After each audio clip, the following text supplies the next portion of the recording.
शिव कृपा के बिना कुछ भी नहीं हो सकता। कितना डराएंगे लोग। पार्वती जी को डराया, लड़का अच्छा नहीं है, वर अच्छा नहीं है, पर नहीं नहीं नहीं, मैं डरूं नहीं।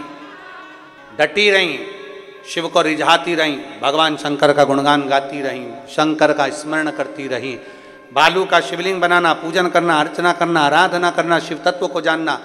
भगवान शंकर की विरल भक्ति में इतनी डूब गई कि आखिरी में देवाधिदेव महादेव कामदेव को भस्म कर कर पार्वती जी के साथ विवाह कर ही लेते। अब किसी ने पूछा कि विवाह तो सती के साथ भी हुआ था, विवाह उमा के साथ भी हुआ था, विवाह कात्यायनी के साथ भी हुआ, विवाह कुष्मांडा के साथ भी हुआ, विवाह स्कंदा के साथ भी हुआ, विवाह महागौरी के साथ भी हुआ।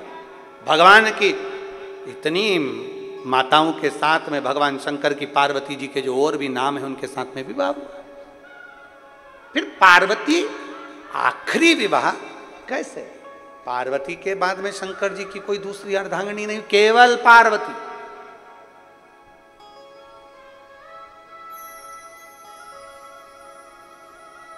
आखिरी माता पार्वती विराम पर रही, उसके बाद में कोई भगवान शिव की फिर अगली विवाह का वर्णन नहीं है। पार्वती के बाद कोई विवाह का वर्णन। कारण क्या था? स्वयं माता पार्वती जी ने एक बार देवाधिदेव महादेव से स्वयं माता पार्वती जी ने काशी की पवित्र धरा पर जाकर पूछ लिया, गंगा के घाट पर शिव जी से, बाबा नंदी पर लेकर पार्वती जी को काशी भ्रमण के लिए निकले हैं, काशी भ्रमण के।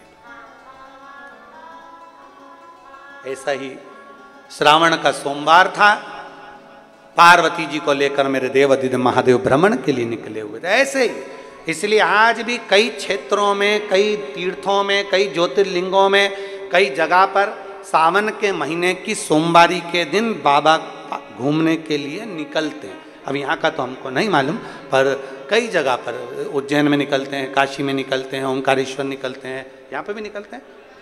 हाँ, तो कई जगह पर सावन की सोमवारी के दिन बाबा पालकी में निकलते हैं, हमारे शहर सीहोर में भी निकलते हैं। तो ऐसा बाबा निकलते हैं।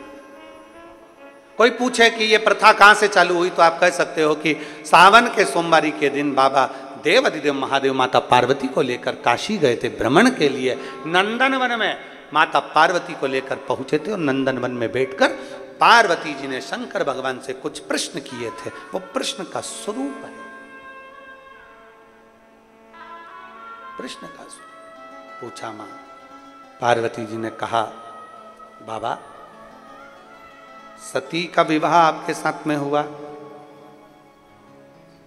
उमा का विवाह आपके साथ में हुआ, कात्यायनी का विवाह आपके साथ में हुआ, कुष्मांडा का विवाह आपके साथ में हुआ, स्कंदा का विवाह आपके साथ में हुआ। ये सारे विवाहों का क्रम है। बाबा आपसे पूछना है कि पार्वती जी पूछ रही हैं, क्या मेरे जाने के बाद भी कोई विवाह आपका रहेगा?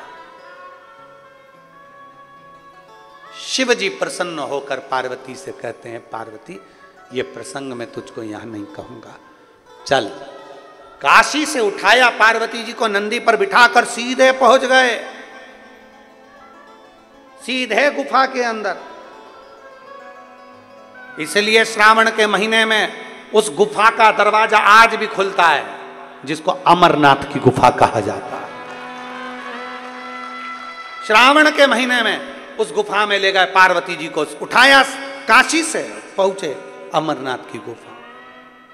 और भोलेनाथ सुना दो ऐसी कथा, जिसे सुन के मैं भी अमर हो लूं। बाबा ऐसी कथा सुना दो जिसको सुनकर मैं अमर हो जाऊं। शंकर जी कह रहे मैं तुझे लेकर इसलिए आया कि अब आगे तेरा कोई जन्म नहीं होगा।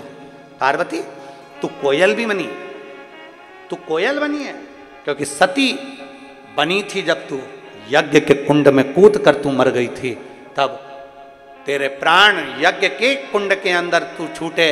इसलिए मुझे क्रोध आ गया था कि सती तू मेरी अर्धांगिनी होकर तूने यज्ञ खंडित कर दिया, इसलिए तू कोयल का जन्म पाएगी।